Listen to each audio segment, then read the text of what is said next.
10 का math study करने वाले हैं, जिसमें फिर बच्चों ये चैप्टर 5 होगी समांतर श्रेणी। दोस्तों आज का ये क्लास एक्सरसाइज 5.3 पे होगी। ये पार्ट 5 वीडियो होगा जिसमें आप क्वेश्चन नंबर 4 से करने वाले हैं। यदि प्यारे बच्चों इसके पहले के पार्ट नहीं देखे हैं, पार्ट 1, पार्ट 2, पार्ट 3, पार्ट 4 नहीं देखे, तो जाइए प्लेलिस्ट में उसे लेक्चर बाय वन करके नोट्स कीजिए और प्रैक्टिस कीजिए। ठीक है, मैं एनसीईआरटी का ये जो पैटर्न है ये आपका एनसीईआरटी का मैं 1 बाय 1 करके आपको सीरीज बाय सीरीज आपको बनाते जा रहा हूं, आप लोग जाकर देख सकते हैं। ये पार्ट 5 वीडियो में वो स्टार्ट करने वाले हैं। देखिएगा क्वेश्चन नंबर 4 से क्या बोलता है। फिर बच्चे यहाँ पे दिया है कि 636 जो है 636 योग मतलब समझते हैं योगफल, यानी कि एसएन क्या बच्चों, एसएन, ओके, जिसे हम लोग क्या बोलते हैं अर्थमेटिक सीरीज का नाम देते हैं। ओके, एसएन को हम डिनोट करते हैं। अब यहाँ पे एसएन दिया है, योगफल दिया 636, प्राप्त करने के लिए हमको बोल रहा प्राप्त करने के लिए कि एपी 9, 17 और 25 के कितने पद कहने का मतलब एल निकालने के लिए बोल रहा है। क्या एल का वैल्यू निकालने के लिए बोला जा रहा है कि कितने पद लेनी चाहिए, कितने पद प्राप्त करनी चाहिए ये योगफल के लिए। ओके, तो मैं सबसे पहले ये वाला बात को यहाँ पे प्रूफ करना चाहूंगा, ये वाला बात बताना चाहूंगा एपी का। जैसे कि बच्चों यहाँ पे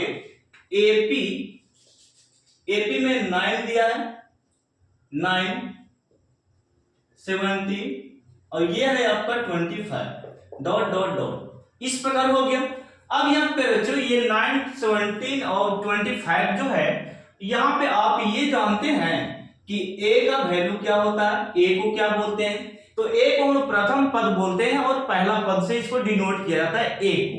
तो ए यहाँ पे प्रथम पद में 9 है, फिर बच्चे कितना 9, और डी निकालने के लिए आपको फॉर्मूला होता है T2 minus T1, T2 minus T1। T2 देखो ये है, T1 ये वाला है, तो T2 का वैल्यू यहाँ पे 17 पे बच्चे और ये आपका 9। ओके, यहाँ पे घटा दिए तो ये आपका 8 हो गया। अब मेरे बच्चों ए और डी पता हो तो आपको यदि फॉर्मूले एक आता है तो आप लोग बताइएगा मुझे कि यदि सर हमको टीएन का फॉर्मूला आता है, यानी कि टीएन को एल भी कहते हैं और एल भी कहते हैं, यानी कि यहाँ पे हम लोग टीएन का फॉर्मूला लगाएंगे, टीएन यानी कि एन, यानी कि ए प्लस पे बच्चे एन माइनस 1 हो गया, एन माइनस 1, और गुने में क्या होता है डी। ए का ए हम लोग लिखेंगे, ए का ए नहीं लिख सकते क्योंकि यहाँ पे मान दिया है ए का मान कितना 9, तो हम लोग 9 यहाँ पे लिखेंगे प्लस इतना माइनस 1, ठीक है। और डी का पे बच्चे डी का 8 वैल्यू दिया है और प्लस में 9 का 9, और यहाँ पे देखिएगा 8 में यदि n से गुना कर दिया जाए तो यहाँ पे 8n होगा, और 1 में यदि 8 से गुना कर दिया तो यहाँ पे 8 होगा। अगला स्टेप में आप लिख सकते हैं कि 9 में से 8 घटाइएगा तो 1 बचेगा सर, और प्लस में यहाँ पे आपका 8n होगा। अब यहाँ पे tn का वैल्यू आपको साफा दिख रहा है कि tn का वैल्यू प्रॉपर तरीके से इसको हम लोग नहीं बोल सकते हैं, लेकिन हम लोग इसका वैल्यू को आगे यूज कर सकते हैं, ठीक है ना। तो इसको यूज करने के लिए मैं यहाँ पे इसको मान को यहीं तक रहने देता हूं। अब यहाँ पे आगे चलते हैं कि ये बोलता है कि एसएन दिया 636, यानी कि एसएन का फॉर्मूला अब लगाएंगे। एसएन बराबर होता है n/2 और a प्लस एल। और बोलिए सर ऐसा फॉर्मूला कहां से ला दिए, तो फिर बच्चों ये एसएन का छोटा फॉर्मूला है, स्मॉल वाला फॉर्मूला है, आप बड़े वाला फॉर्मूला भी यहाँ पे यूज कर सकते हैं, कोई दिक्कत नहीं है, ठीक है। तो मैं यहाँ पे थोड़ा सा आपके लिए बता सकता हूं कि एल को आप बोलते हैं टीएन। क्या बोलते हैं? टीएन। ये तो भारतीय वन की बात है कि एल को क्या बोल दिया? टीएन। और यहाँ पे एनसीईआरटी में बोलता है इसी को या करके एएन बोलता है। क्या बोलता है? एएन। बात खोपड़ी में गया, यानी कि यहाँ पे टीएन को एल का हम लोग वैल्यू समझते हैं, एल का एल से सूचित करते हैं, डिनोट करते हैं एल का संकेत से, ठीक है ना। अंतिम पद, इसे हम लोग अंतिम पद बोलते हैं, एल को भी अंतिम पद बोलेंगे। और एसएन कितना दिया था? चलो तो एसएन 636 है, तो हम लोग यहाँ पे बहुत अच्छे से लिखेंगे कि सर जी 636 और n बटे में 2 हो गया, और यहाँ पे a का वैल्यू कितना है? तो a का वैल्यू 9 है, यहाँ पे 9, और प्लस में l का हम लोग tn का वैल्यू कितना निकाले? 1 प्लस 8n। तो हम लोग यहाँ पे फिर बच्चों 1 प्लस 8n देंगे, 1 प्लस 8n, ठीक है, ये हो गया। अगला स्टेप में आप लिख सकते हैं मेरे साथ, यहाँ पे 636 और बट्टे में n/2, n/2, n/2 हो गया। अब यहाँ पे जरा देखिए कि 8 9 और 1 जोड़ेंगे तो यहाँ पे कितना होगा, ये 10 और प्लस में कितना होगा 8n। ठीक है, तो अब यहाँ पे ये वाला गुना इससे और ये वाला गुना इससे आप कर सकते हैं। मैं यहाँ पे लिखता हूं 636 और यहाँ पे फिर बच्चों देखिए ध्यान से देखिएगा, यहाँ पे क्या होगा से n में इतना से गुना किया तो ये 10n हो गया, 10n और इतना भी इतना से गुना कर दिए तो ये हो गया 8n स्क्वायर, 8n स्क्वायर। और पूरे बट्टा में ये जो है आपका यहाँ पे कितना है 2 है पूरा बट्टा में। ठीक है, यहां से कॉमन कर सकते हैं आप। यहाँ पे देखिए थोड़ा सा मैं बताता हूं 636 और यहाँ पे 2 कॉमन कर लीजिए, ऊपर में 2 कॉमन कर लीजिएगा तो यहाँ पे 5n बचेगा और यहाँ पे 4 दूनी 8n स्क्वायर बचेगा।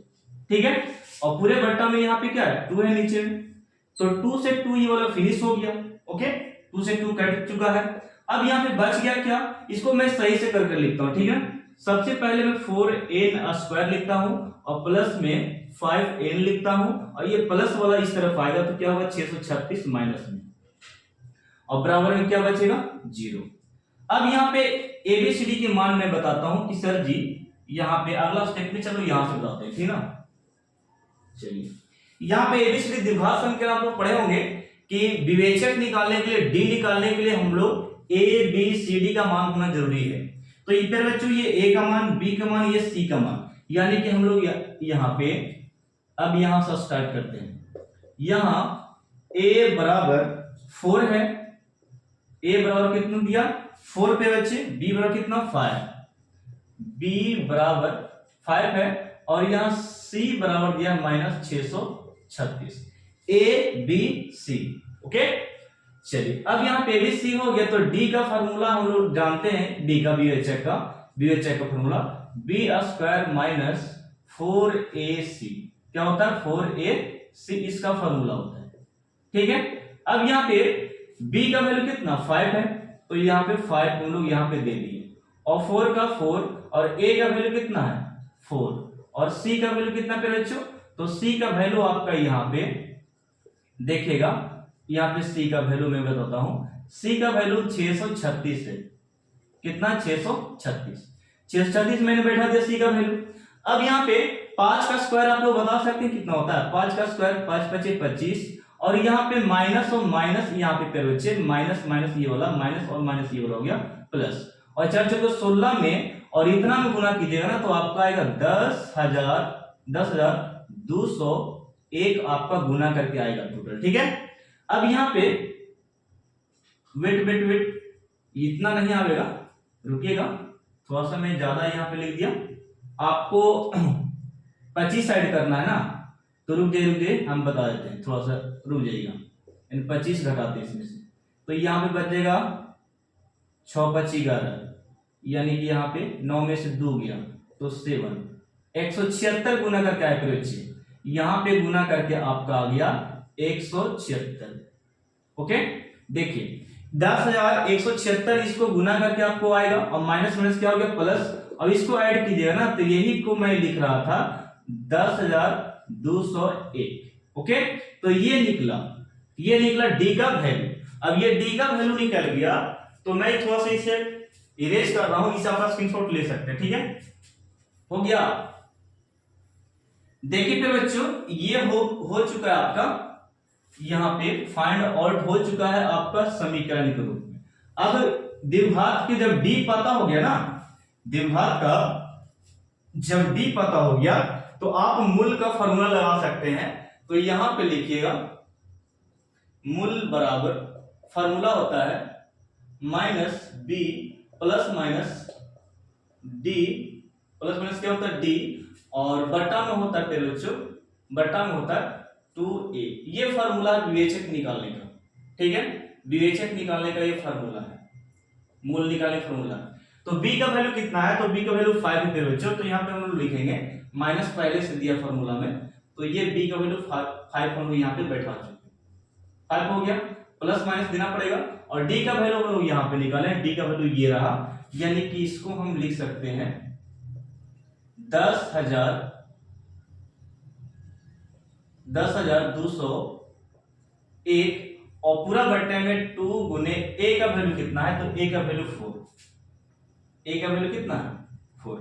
अब यहाँ पे एक स्टेप ये इस प्रकार रहेगा और ये प्लस माइनस, अब ये जो टूटेगा ना ये आप इसको गुना कर सकते हैं, 101 गुने 101 गुना कीजिएगा तो ये आपका आएगा, ठीक है। और बट्टे में ये आपका जो है 4 दूनी 8, यानी कि यहाँ पे -5 और प्लस माइनस और डबल जब रहता है ब्रैकेट में तो एक बाहर चलाता है, 101 बाहर चलाया और बट्टे में कितना हो गया 8।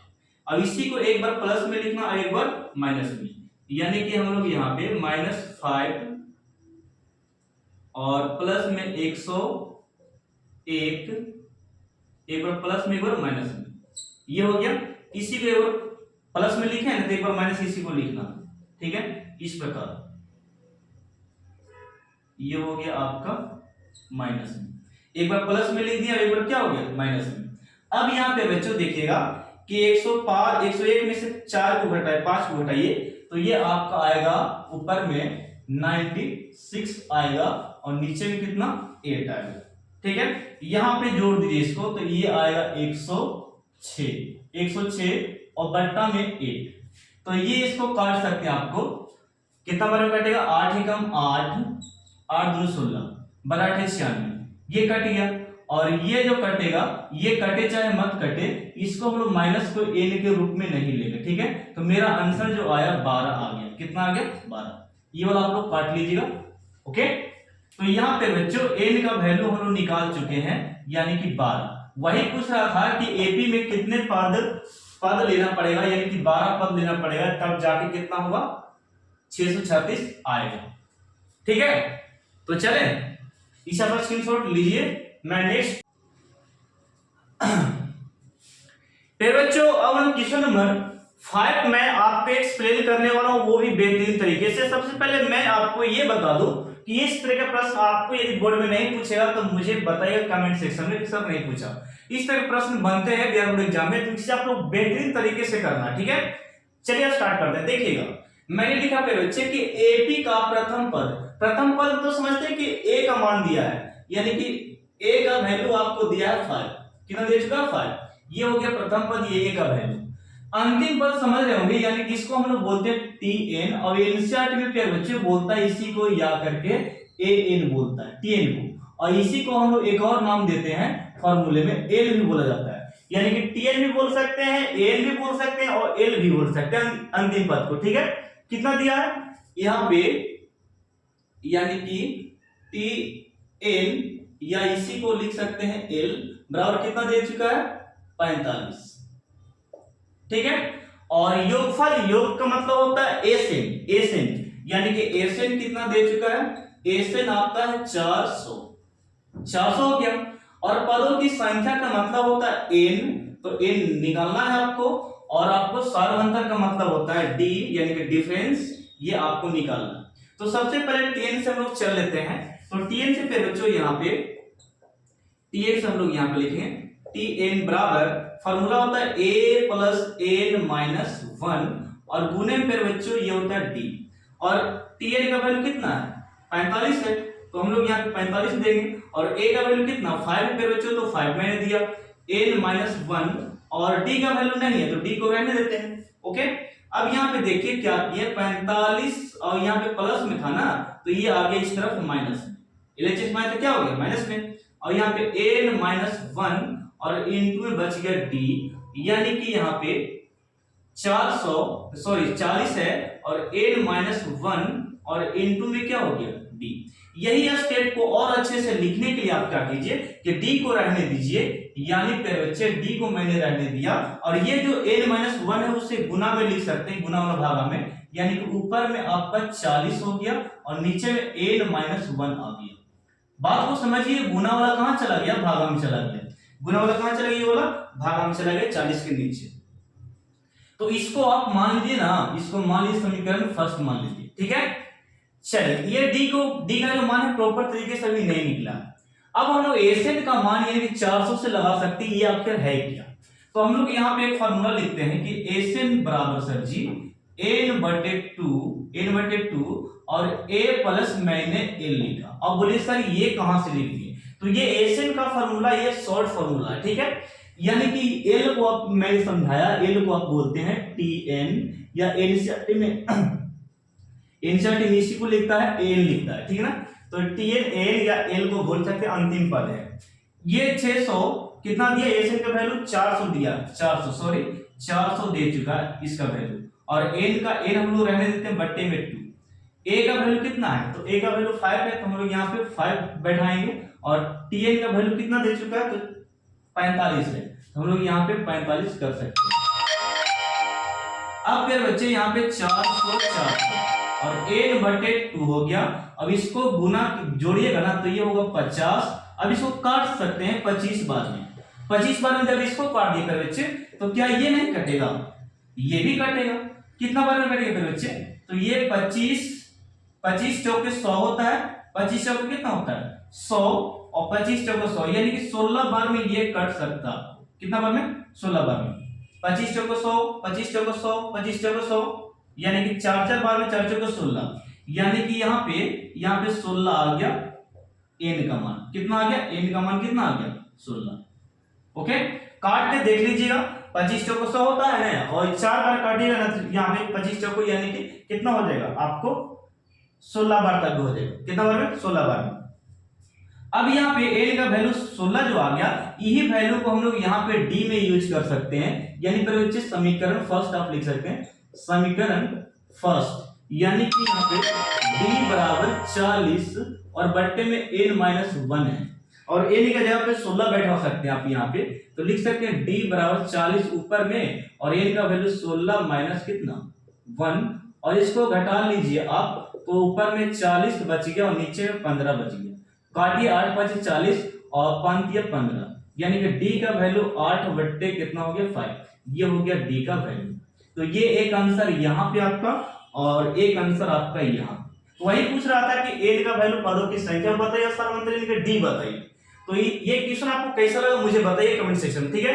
अब मैं क्वेश्चन नंबर आपको 6 बताने वाला, ये 5 हो चुका है, ठीक है। इसे आप स्क्रीनशॉट ले सकते हैं।